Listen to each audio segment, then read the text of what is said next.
అదే RTV app వార్తల్ని క్షణాల్లో చదివే అవకాశం ఉంటుంది. ఒక న్యూస్ పేపర్, ఒక టెలివిజన్ ఛానల్ మీ చేతుల్లో ఎప్పుడూ ఉంటాయి. అన్యాయాన్ని ఎదిరించేవాడే నాకు ఆరాధ్యుడు అని చెప్పి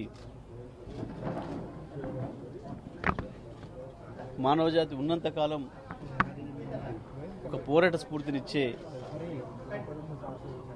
సాహిత్యాన్ని సృష్టించి నిజాంను ఎదిరించడానికి మొదలుపెట్టి భూస్వామ్య వ్యవస్థను వ్యతిరేకించి తెలంగాణ సాయుధ పోరాట సందర్భంలో ఆ తర్వాత తెలంగాణ రాష్ట్ర ఏర్పాటు ఉద్యమంలో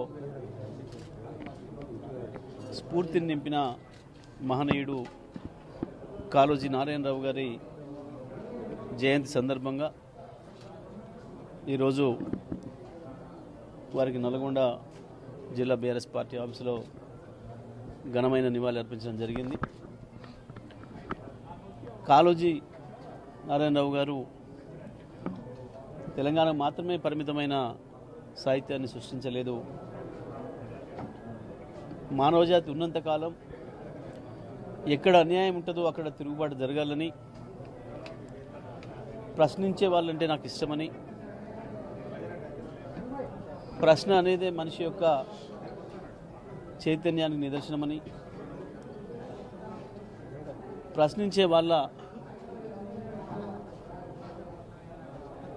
గొంతుకని నేను అవుతానని, ఇప్పుడే కాదు ఎప్పటికైనా అదొక ప్రాంతంలో జరిగే దోపిడీ కావచ్చు,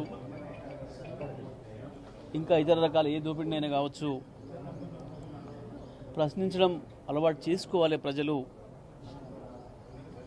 ప్రశ్నించడం ద్వారానే సాధించుకోవాలి హక్కులు, దాని ద్వారానే న్యాయం సాధించుకోవాలని చెప్పిన మహనీయుడు. తెలంగాణ జాతిని చైతన్యపరచడంలో, ఆయా సందర్భాల్లో ప్రజల చైతన్యానికి సరిపోయే పద్ధతుల్లో సాహిత్యాన్ని సృష్టించి మానవజాతి వికాసం కొరకు, మానవ విలువల అభివృద్ధి కొరకు కృషి చేసిన మహనీయుడు కాళోజీ నారాయణరావు గారు. వారి స్ఫూర్తిని తర్వాత తరాలకి నిలిపి ఉంచే విధంగా తెలంగాణ రాష్ట్రం ఏర్పడిన తర్వాత గౌరవ ముఖ్యమంత్రి కేసీఆర్ గారు ఆనాడు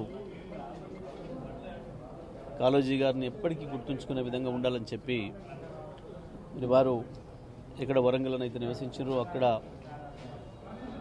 కాళోజీ కళాక్షేత్రం నిర్మాణం చేయడంతో పాటు ఒక విశ్వవిద్యాలయాన్ని కూడా కాళోజీ గారి నామకరణం చేసి మరి విద్యార్థులకు, ప్రజలకు, ఉద్యమకారులకు ఎప్పటికీ కాళోజీ గారి స్ఫూర్తి తరతరాలకు అందే విధంగా ఏర్పాటు చేయడం జరిగింది. మళ్ళీ వాళ్ళ తెలంగాణ ప్రజలకి కాళోజీ గారిని గుర్తు చేసుకోవడం అనేది ఇవాళ చాలా అవసరమైన విషయంగా మనకు కనబడుతూ ఉంది. ఈ ప్రభుత్వం వచ్చిన తర్వాత గత 9 నెలల్లో 10 నెలల్లో కేవలం అణిచివేయడంతోనే పరిపాలిస్తామని, ప్రజలకు ఇచ్చిన హామీల్ని నెరవేర్చే అక్కరలేదని, పోలీసులతో పరిపాలన చేయవచ్చు అని చెప్పి అనుకుంటున్న ఈ ప్రభుత్వాన్ని ప్రశ్నించాల్సిన అవసరం ఇప్పుడు ఎక్కువగా ఏర్పడుతుంది. ఇవాళ కాళోజీ గారికి మనం నిజమైన నివాళి అర్పించుకోవడం అంటే, వారిని గుర్తు చేసుకోవడం అంటే తప్పకుండా ప్రశ్నించడం నేర్చుకోవడమే. ప్రతి ఒక్కరు కూడా ఎవరి స్థాయిలో వాళ్ళు, ప్రజలు